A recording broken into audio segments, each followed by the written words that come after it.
focus le ministère Mineza, comment le prophète, comment le bien prophète, comment a été, peut-être on a un résultat, tout le monde a une image. Média Vision, papa dit dans maintenant, on va lancer les bisous, image et les caca, la TV, donc prophète, hop, bien capé, comment ça a été, si on a un frère, Ben Ndiku, pour comme pasteur Ben Ndiku, l'autre bien le prophète Ben Ndiku. Ok, merci. Et ça question très bien dans ce que l'on m'a casse, vraiment, nous avons appris pour nous montrer.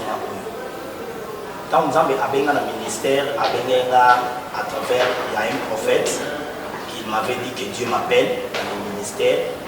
Mais avant, nous avons appris dans le ministère, il y avait un jour, avant madame, un ami de pasteur, na ABC Bango, qui n'a moni. Et c'est un moment où il y a na vie, mais c'est un moment où il y a un Congo. Et c'est pas si il y a makas, et ça m'a monté, mais il y a un moment où il y a un bon na vie. On a répété un mot des fois. Après 15 minutes, j'ai répété le même parole. Et après ça, là, 3 mois, il y avait un serviteur, un prophète qui était venu à Angola, à Namboka Namso. C'est un gars qui nous a ministère, et il m'avait dit que tu es appelé au ministère prophétique. Et tu me dis en plus que je serai un prophète. Je suis un prophète. Et puis c'est un gars vraiment kanda. Ma prophète, la grâce il m'a dit travailler comme un pasteur. Mais dans le ministère, on a la trace, il y a un prophète. Et sans tout les gens vont commencer à t'appeler prophète. On a dit qu'au l'église, tout le monde, on a dit qu'on est un pasteur, et il y a un temps, dans le ministère, après 2 ans, et si grâce prophétique, il y a qui fait. Dans le ministère prophétique, ils allaient. Donc il y a prophétie. Dans la prophétie, il y a ma casse. Il y a ma casse, il y a ma prophétie, il y a ma casse. Mais je vais éclaircir ma parole à la maison. Je ne suis pas prophète à cause du don de la prophétie, mais je suis prophète à cause de la dimension prophétique. C'est la dimension prophétique qui fait un homme un prophète. Dans cette dimension prophétique, tant qu'il y a des travaillé dans le ministère, tout le monde a commencé de m'appeler prophète à cause de la dimension prophétique au Bamonaki, au l'image, mais nous éléments qui font la portugaise et où je estava à dizer que uma vez eu estava sentado na minha casa com a minha esposa e amigo pastor. Eu não era pastor, mas aquele amigo já era pastor e estávamos sentados a conversarmos. E aí que através da minha boca falei, estou a ver uma alegria que virá na minha vida daqui a pouco, mas virá no caminho do Congo. Essa alegria não vai trazer dinheiro, não é dinheiro, mas alguma coisa na minha vida que vai trazer muito dinheiro. Repeti isso 2 vezes. E aí, depois de 3 meses, apareceu um servo, veio do Congo, eu não o conhecia. Quando veio, fez 2 meses em Angola, depois me encontrei com ele, disse-me que Deus está chamando você no ministério. Você tem a graça profética, tu és um profeta. Eu disse a ele, na minha vida, nunca achei ser pastor, não gosto de ser pastor. E o mais pior está me dizer que sou profeta. Neguei, comecei a fugir. Todo mundo ficava contra mim. Disseram-me que você já prega a palavra, prega bem. E por que você está a negar de começar a dirigir uma igreja? Comecei a dirigir uma igreja, a ministrar como pastor. Mas aquele profeta disse-me que trabalha como pastor, mas haverá um dia todo mundo vai começar a te chamar profeta. Comecei a trabalhar depois de 2 anos, é aí que comecei o meu ministério, a Glória Divina. Quando comecei em 2014 o meu ministério, a Glória Divina, Et aí que a graça profética começou a operar no meu ministério. Queria esclarecer para os outros irmãos, o ministério profético não é através do dom da profecia. Não é o dom da profecia. Tem o dom da profecia, opera bastante no meu ministério, mas não é o dom da profecia que faz de uma pessoa profeta. O ministério profético é a dimensão profética. Se você entrar, estudar, entender a dimensão profética, é aí que vai encontrar o dom da profecia, muitas coisas. Até hoje, Deus está a operar maravilhas. Só na linha éclaircie, quando a neurosusu, pour comprendre bien le ministère prophétique, quand on a bien une dimension prophétique, ce qu'on n'y est pas un prophète, au coup de grâce à parole. Un prophète, c'est un bon parolier, c'est lui qui parle bien de la part du Seigneur. La première des choses, A primeira das coisas, ne se précipitez pas à faire un choix. não se precipitem a fazer uma escolha. La deuxième des choses, A segunda coisa, il faut se poser beaucoup de questions. tem que se fazer várias questões. La troisième des choses, A terceira coisa, il faut prier tem que orar pour savoir la volonté de Dieu. para saber a vontade de Deus. Mon bas chrétien, on a eu. O homem cristão tenta conquistar. Yo limite oublier, Tudo dizer, na pantalon com essas calças, na limite. no biqueiro, Sio na yo, sua escolha, ya mepaka no, o akoma na suki, escreveu no cabelo, me po ala yo no mutuka. e estava procurando um carro. Lobi, Amanhã, o pesa sua raison. vai dar a escolha, a razão. Même na milamo na yo, Mesmo na sua casa, mutu nyo safa na wa. todo mundo que vive aí, Il faut être église. você deve vir na igreja. C'est obligatoire. É obrigatório. Se negar, Faut que là on deve colocar. nene nini, Como okopostera na mukini. nós prosperar no mundo, Musika ya mungatinyo na mukini. destaque da pessoa que enviou o mundo, Musika ya mungapeso na capacité. destaque da pessoa que deu capacidade. Soyez pas prophète au coup de discernement des esprits.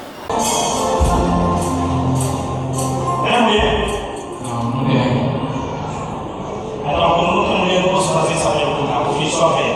Mas, acho que ele uma mulher e dá para tomar muito a sua vida. Italia ni sawa kwa sababu kwa sababu kwa nini vina hiyo. Acontece às vezes você dorme, Ni sawa kaka ulani. uma mulher vem se relacionar contigo. Mwanzo kwa hapo. Digo hoje nunca mais. Kwa maana leo ni shane.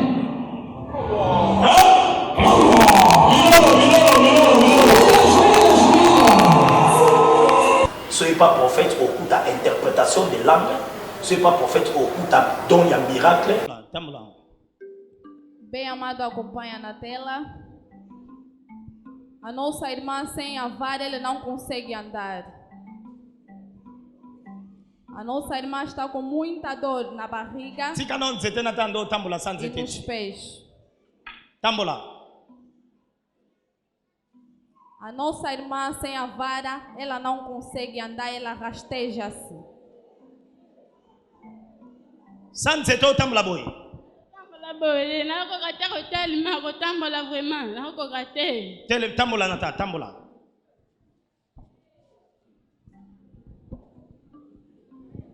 Fire in the mighty name of Jesus. Fogo em nome poderoso de Jesus. You demon. Você, demônio, Nos pés, na cara. Liberta a vida dela. Em nome de Jesus. em nome de Jesus. Go. Vá. Bete lá Yesu maboma casa. Mais aplausos.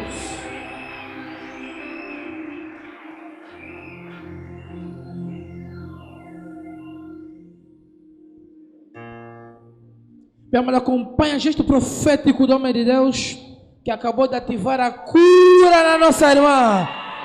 Mais aplausos!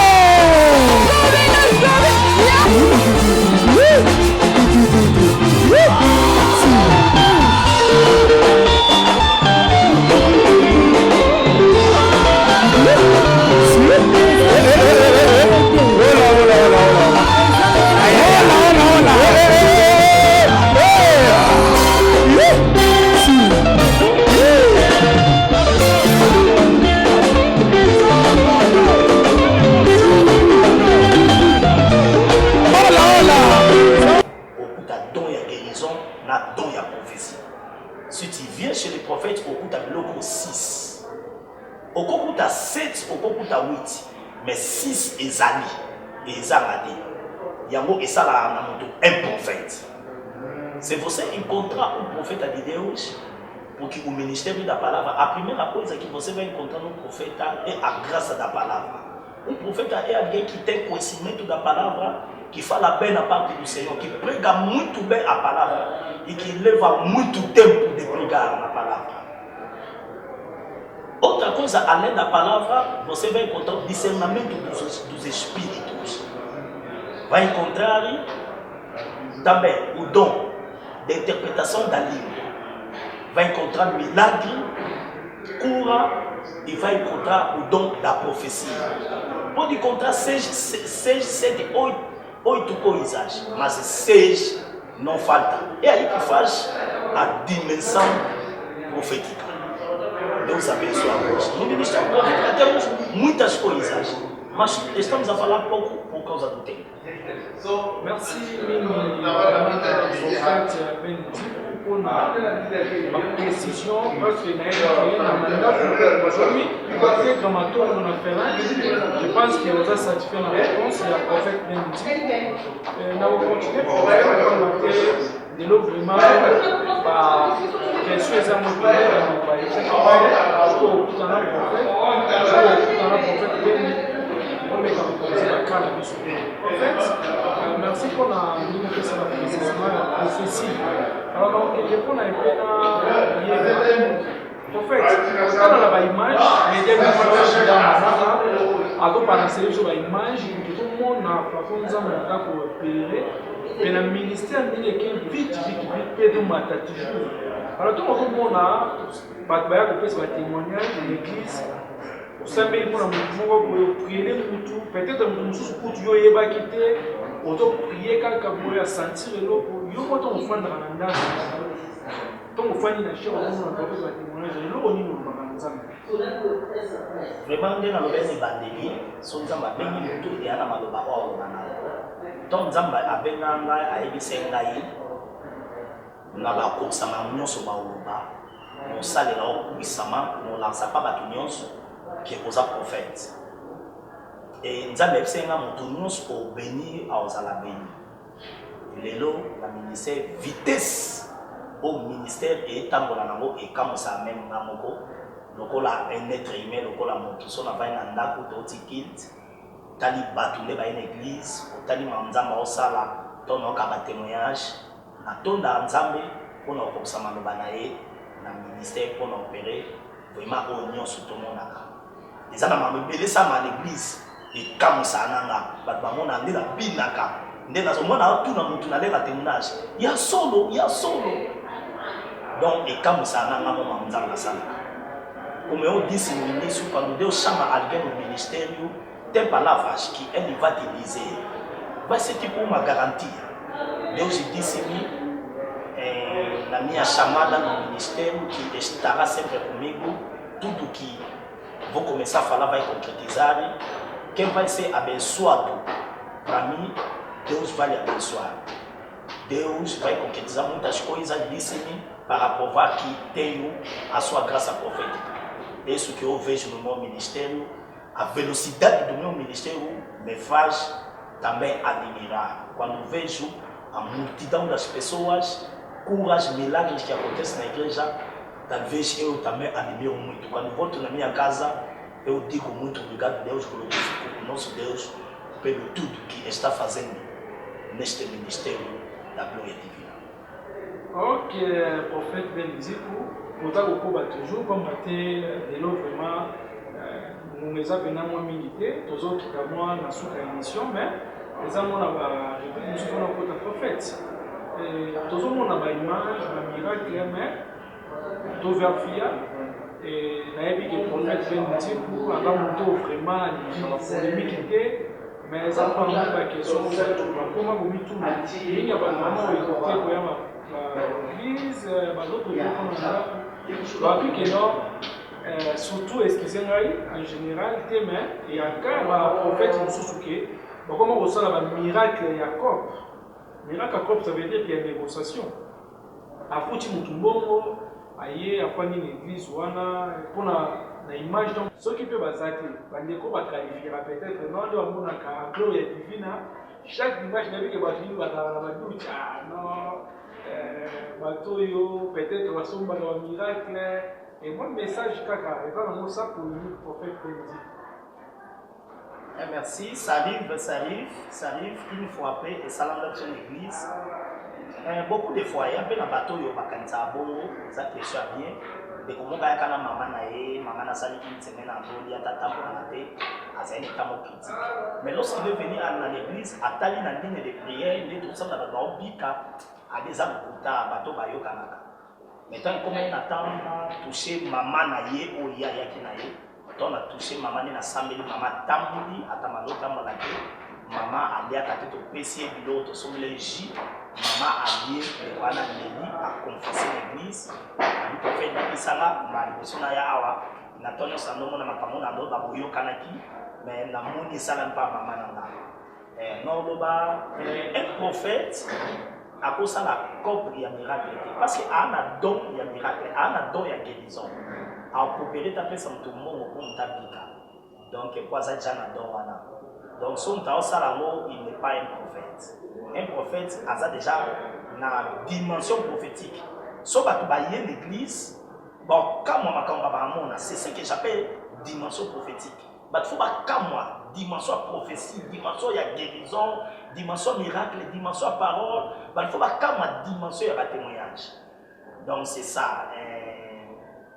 Remarquez que tu au bout, tu as la bateau, les camions sur la ligne de prière. Baza plus de 200, baza 300 et quelques. Mettons tout ça maintenant sur place, 100 et quelques va témoigner. Na évité de nous. Au lieu qu'on a 100 personnes, on peut se rendre bon, bah 15 ans, bah 10 ans, bah 5 ans et 8 ans. Na évité de nous, au lieu qu'on a mutu, na personne bon, pour y avoir 100 personnes. Donc vraiment, je ne sais pas, mais ce que je dirais qu'un prophète de Dieu, il n'a pas le temps d'aller négocier à Batou Soussou. Donc, ça, la preuve, tu peux amener une négonayo, ou yon tine nanda wa abel et tout ça, bel bonaye, au monde qui to yo kanate na Batou. Mais ça normal parce que c'est naturel. Quand ça nous doit avoir un traitement bikité, à quel traitement Europe a bikité, à quel enfant a bikité, à quel Congo a bikité, pour fait toucher quand on tout, au sambel bonaye, on t'a dit tambola. C'est naturel, on est normal. Et que la bateau sous même pas Jésus, les gens ont mal interprété, mais c'est la grâce de Dieu. Je disais à quelqu'un qui est en train de nous suivre que Dieu peut tout, il est le tout-puissant. Nous tenons comme négocier, quoi, je peux savoir, je para vivre chez nous, estamos a seguir à l'adoration, mais de 300 pessoas, mas olha os que estão testemunhando, mais de 100 e tal. Não tem como negociar com essas pessoas. D'aller dinheiro para dizer que estão por aí. Mas é normal como sobrenatural faz admirar pessoas. Alguém que fez tratamento foi todo o sítio, não foi curado, só a mão perfeita de tocar a pessoa a receber a cura. Isso é normal para que os outros admiram. Isso é tudo bem, mas o profeta de Deus não tem tempo de negociar para alguém testemunhar porque ele tem a graça. O dom da cura de milagre. Não tem este tempo. Se quiser, traz a sua família, faremos oração para ele, também vai testemunhar. Amém. Prophète Benziku, todo chité pour mon asuka. Prophète Benziku, na évité ça la rendez-vous. Parfois na évité ce combien là yo. Nous avons journaliste. Il y a d'autres personnes qui étaient dans la tour au monde, makambo nza basalaka. Ba o TP tipo à Kiss. Est-ce et dans le message vous pouvez ça peut-être pas te payer pas te payer na image vous voir Gida mananga papa Gida mananga pendant c'est un cas sida au monde que nous malade de sida a donc fait ce témoignage au ba docteur va confirmer que dans le sida mais sous ministère na yoka quand nous va pour malade qui awa tozana nzambe tozana prophète. Oh yes. Beta suma boko bien. Bon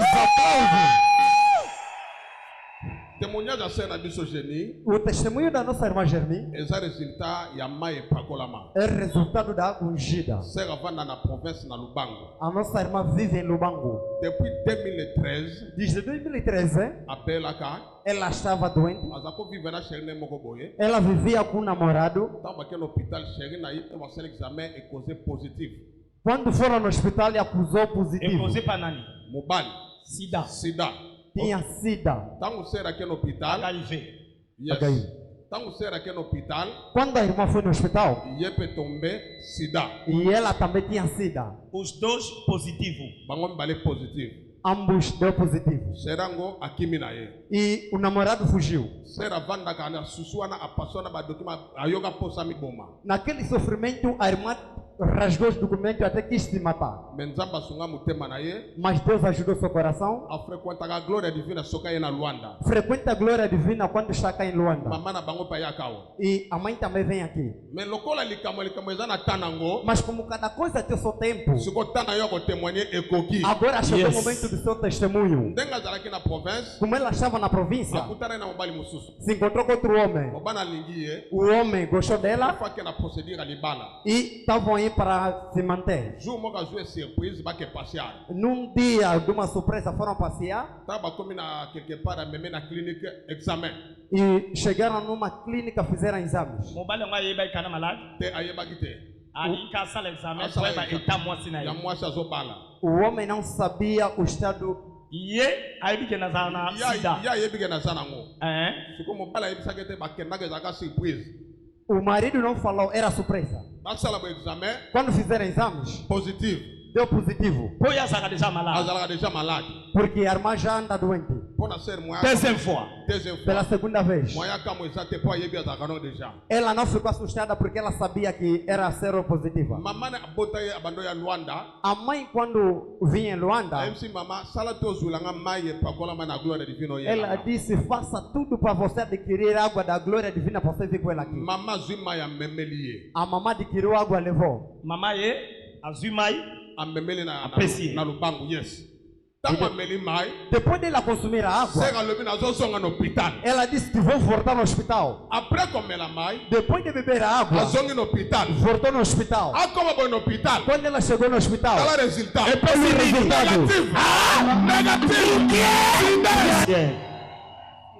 A primeira vez quando você fez teste deu positivo. Sim. Aquele namorado fugiu. Sim. Ele também tinha. Vocês dois. Sim. E depois, quando você arranjou isso aqui, te levou na clínica mais positivo. Sim. Neste momento, o que que você estava a sentir? Eu me sentia cansada. Como? Me sentia cansada. Se sentia cansada? Não tinha mais a vontade de viver? Não. Depois apareceu alguém que gostou de mim, me fez uma surpresa, me levou ao hospital. Fizemos testes, saiu negativo. Ah, é? Sim. Esse aqui? Não, não está. Está no lugar. Não, este é o resultado agora. Sim. Agora, como está? Eu estou bem. Muito alegre? Muito alegre. Ah, é? Sim, viemos testemunhar com a minha irmã, que viemos pela do Lubango. Ok. Sim, ela está aí, a minha mãe também que mandou água. Daqui para o Lubango também está aí. Ok, sim. ok. Tem uma palavra para dizer aos outros que também têm problema, né? Depois, porque você depois de usar água ungida, está aqui o resultado está negativo. Sim. Tens alguma coisa para dizer à igreja? Sim, agradeci muito essa igreja por vender água. Agradeço muito a Deus, porque é que me curou desta doença. Uns aplausos. Sikoyo nayebi te baserviteur dedie mingi mpe balobaka ke non prophète be nazamona eloko moko boye wana nzoto sans polémique nayebi te soki bato oyo baza na bamekate kopesa yango baprécision. C'est normal, don spirituel, et comme ça va chaque fois. Ma maladie neti sida, ba cardiaque, ba cancer, ma maladie neti ba prostate, ma maladie ba diabète, ce sont des maladies déclarées cliniquement incurables. Mais lorsque les gens viennent à l'église, à travers la prière de l'homme de Dieu, ils reçoivent la guérison. Cela fait admirer beaucoup de gens. Donc c'est normal, les gens peuvent penser négativement que serviteur de Dieu, oh, il a quelque chose, n'a pas cessé, mais l'autre yebi Nzamba est tout puissant Jésus Christ saloni tala miracle oyo elanda na nyonso ko ndimanga na kombo nanga baotama po pa babeli baobeka. Lorsque nous proclamons le nom de Jésus, la personne de Jésus entre en scène pour répondre à la préoccupation au biso to bengi kombo na ye. Azonga na loboko mbala tata mais atiki la biso héritage kombo ya Yesu. Proclamons pe na vie na yo na ministère na yo ndima au monde appelé la guérison. Neti ndeko toti kolanda bike na sida na sambela ki écouter mais maika na sambela ngo pour l'église chaque dimanche mardi ba tozwa aipsi mama ne zulanga mai l'église ya zaina province mama ne azuma a memelie a meli asala deux fois test bima positif maintenant ameli mai a prier ko mai ya ici là qui a nommé la dame à quel hôpital et sali et pesi négatif à biki et lelo azu fiancé à Obala donc à Zalès. Et ça normal babongo mais n'attribuez pas l'œuvre du Saint-Esprit au diable. Dieu est le tout-puissant, il peut tout. Et c'est normal et à travers le surnaturel qui acontece na igreja as pessoas podem pensar que temos mais outras coisas, mas como eu estava a dizer que Jesus deixou o seu nome é uma herança para nós, quando nós proclamamos o seu nome, ele entra na cena e responde à nossa preocupação. É aí que nós vimos muitas coisas. Essa irmã que testemunhou 2 vezes foi fazer teste, deu positivo. Também não estava na igreja, estava na província, disse a sua mãe, vai lá na igreja Glória Divina, no profeta Ben, vai lá adquirir a água, traga aqui para mim. A sua mãe adquiriu a sua água, foi lá, deu-lhe. Depois de usar no dia que a água acabou porque estava usando o radar bem, acreditou, declarou o que ele precisava, quando foi fazer teste, deu negativo. Acredita, Deus opera. Não faça o diabo a cabeça da igreja. Tudo que acontece nas nossas igrejas são as maravilhas de Deus. Ok, merci. Apôtre Trozosu sur le prophète Ben Nziku. Apôtre Hans Nziku na landa loi en direct.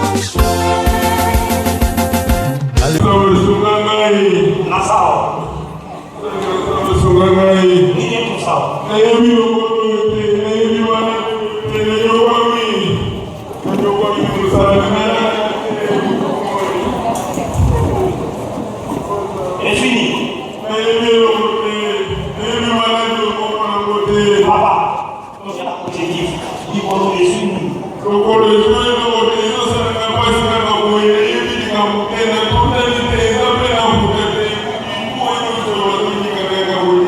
O pai disse que está sentindo dor no pé. Ele disse que não se empacou, nem caiu, nem pisou nada, mas está sentindo dor no osso do pé. O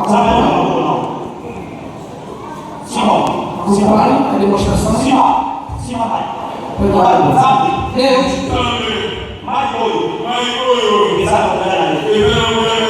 Esse sangue sociedade.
Merci, nazomona Maman prophétesse, Maman Dina Nziku.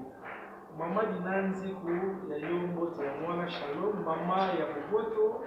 Merci Maman Dina Nziku. Vraiment, pamba te nazomona pembeni ya papa. Presque ba démonstration de tout ça là.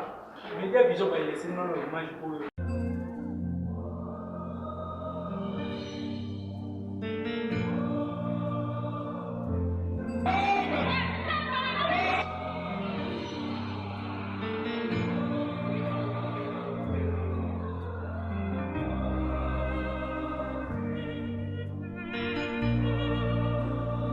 Mama na biso. A nossa mãe. Azalaki na sima kuna azalaki akolala. Estava aí atrás deitada. Na ke kuna na tuni mama nini? Perguntei, mamãe, é o quê? Papa yebisinga. O pai me disse. Pasio eza lelo te. Essa dor não é de hoje. Esala ke tango nyonso. Me acontece a todo momento. Azalaki akolala. Estava a dormir. Tangu tozuye toyene awa azalaki toujours ya kolala. Quando lhe trouxemos aqui estava a dormir. Maya lelo eza maya power. Água de água de power. Toda dor que está incomodando nossa mamã, Oh. vai lhe deixar no dia de hoje. Oh. Ela vai testemunhar. Oh. Ela vai ser curada. Amen. Em nome de Yoshua Mashiach. Receba cura em nome de Deus. Mamãe, levanta em nome de Yoshua. Declara cura em nome de Yoshua Mashiach. Amen. Testemunha em nome de Yoshua Mashiach. Amen. Receba, pum. Milolo!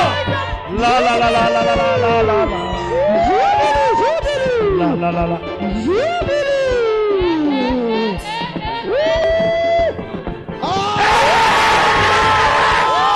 Milolo, Milolo, Milolo. Alex, Oliver.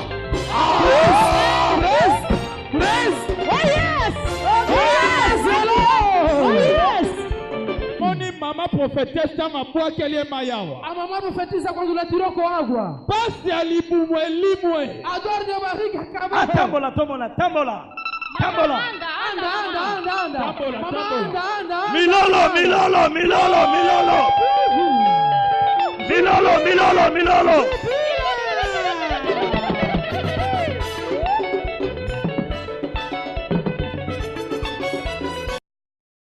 Est-ce que ça permet que moi si assez l'ensemble de la carte je peux battre avec apôtre Paul il y a tellement de makambo mais n'habite prophète qu'on a eu makambo tout le monde même le retour là et je peux écouter le programme maman Dinanziku shalom maman toi tes amis prophète mais deux autres c'est ça et ça n'a plutôt comment.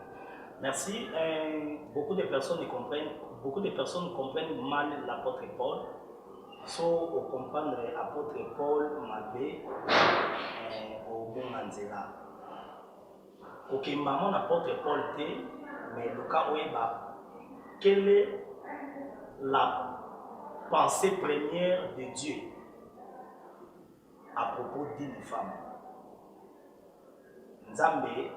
Tango Azokela, dans Genèse chapitre 1, verset 26, la Bible dit Dieu créa l'homme et la femme. Nzambe a créé l'homme et la femme malamoko. Parce que Moutou a produit, il y a deux choses. Il y a création, là il y a formation.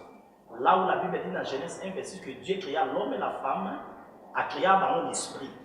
Dans Genèse 2, la Bible dit Dieu forma l'homme. Il a pris ce qu'il avait créé dans Genèse 1, à former, à binici en haut. Sur le plan de la création, l'homme et la femme ont été créés malamoko. Mais c'est le plan de la création. Mais la formation de tout le monde, nous avons formé les bossos mobile, si on l'a laissé pour abîmer sa moisi. Alors, tant que nous avons que la moisi, alors nous avons la haine semblable. Là, ça la haine semblable. C'est-à-dire, na sale la mobali. Mutu oyo on sala nyonso ya sala. So ya sala bilanga, na sale mutu on sala ngo. So beta, soki a beta bale, na sele oyo on beta bale. Pe soki a teya, na sele pe oyo on teya. Et à savoir, non ya pas Paul, mais à savoir que dans la jardin d'Éden, dans le jardin, je disais que l'homme n'est dominé pas sur la femme. Quand est-ce que l'homme a dominé moi si? C'était après la chute.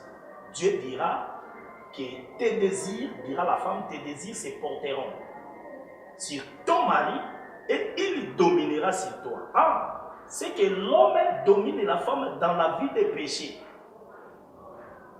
Dans la vie des péchés. C'est pour cela, Paul a dit dans 1 Corinthiens chapitre 11, verset 11, a dit dans le Seigneur, dans le Seigneur, il n'y a pas l'homme sans la femme, il n'y a pas la femme sans l'homme. c'est que l'apôtre Paul a rendre moi si on va dire égo n'est dans le jardin de l'air avant d'aller à moi. C'est que dans le Seigneur, la femme peut tout faire au Yoruba né à Salaka. Dans le Seigneur. La vie à Massounde à Salate parce que là, l'homme domine. Donc c'est ça. Lorsque Paul était venu de dire que je ne permets pas à la femme d'enseigner, ni de prendre de l'autorité sur l'homme, elle doit demeurer dans le silence. C'est Paul qui était le leader de l'église à Corinthe, il avait droit à un suite à un mauvais comportement à Bassi.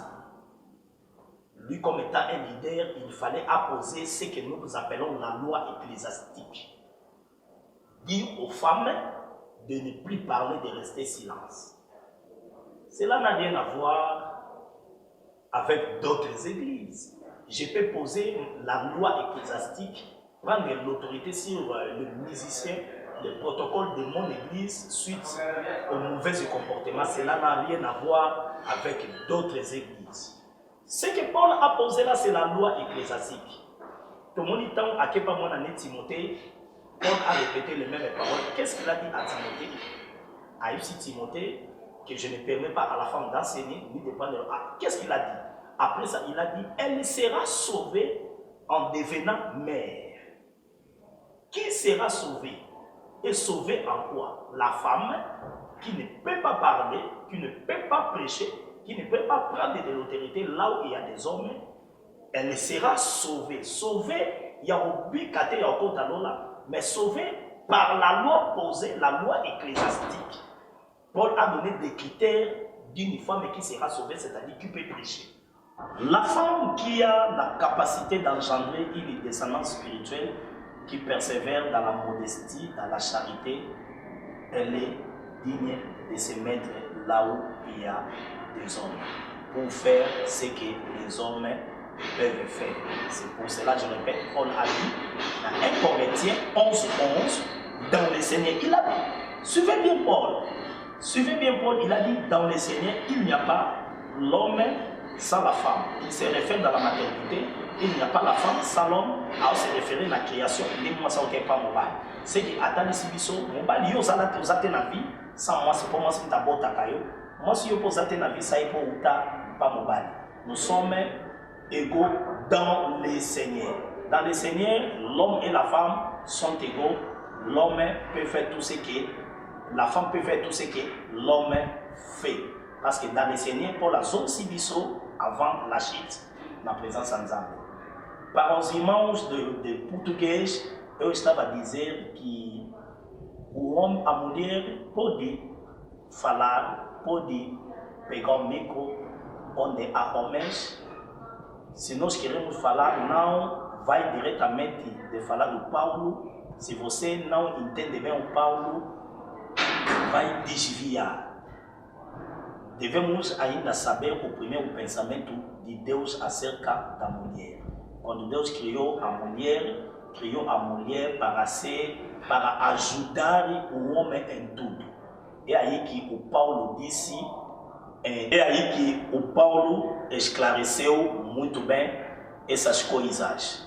Só onde Paulo disse que uma mulher não pode falar foi por causa do mau comportamento das mulheres. Mas depois de mandar mais uma carta para o seu filho Timóteo, ele disse uma mulher que tem a capacidade de nascer, de ter descendência espiritual, que tem qualidade, que tem maturidade, ele pode falar onde há homens. Deus abençoe. Et à tout le monde, vraiment, Bandeko, ma question a venu aux écoutes et prochainement, tu reçois encore un prophète Benindi pour nous annoncer bientôt l'équipe Marvelous Media à Luanda. Tu reçois encore ma question sur le prophète. Vraiment, on a remercié le prophète pour notre temps et pour l'espace vraiment et pour me capoter cette chose à précision. Tu close l'émission, on a profité un peu de saluer mon bamote, Bandeko, tout le monde qui branché l'émission, on a abandonné le prophète Sambote. Maman prophétesse, maman Dina Ndiku, merci vraiment maman Boto, maman Nizo Valère Yavana Komo. napesi mbote na évangéliste Lido Lutete, maman Clarisse Lutete nana kuna bébé kitoko bébé na biso tokota na komote Berry Lutete, donc napesi mbote na Sheraton Polo, le père des 3 Allemands en Allemagne, et pourquoi pas Michel Bach en France, de la Bach en Allemagne, et à tout le monde. Merci. Et Régie Bongo et Simon qui Bongo na Kidar Mananga, la prise de vie, tout le monde Bongo, tout ça qui Bongo na David Strong, Esaïe Botenza, Dr. Boys, Mandego Nyonso, tout le monde qui na Simon, na pesi mbote na Mandego Nyonso, tout le monde Bongo na épisode Yasika. Shalom. Ami oração é que Deus abençoe-vos bastante, que a graça que faz distinguir pessoas seja a vossa partilha. Não se preocupe, nunca o seu Pai Celestial, digo, nosso Deus, vai te abandonar. Se tem problemas, liga para nós, estão aí números. Vamos fazer tudo para te ajudar nas orações. Deus te abençoa bastante, Deus abençoa a sua vida, abençoe o seu trabalho, a sua família, o seu marido. Em nome poderoso de Jesus Cristo. Amém.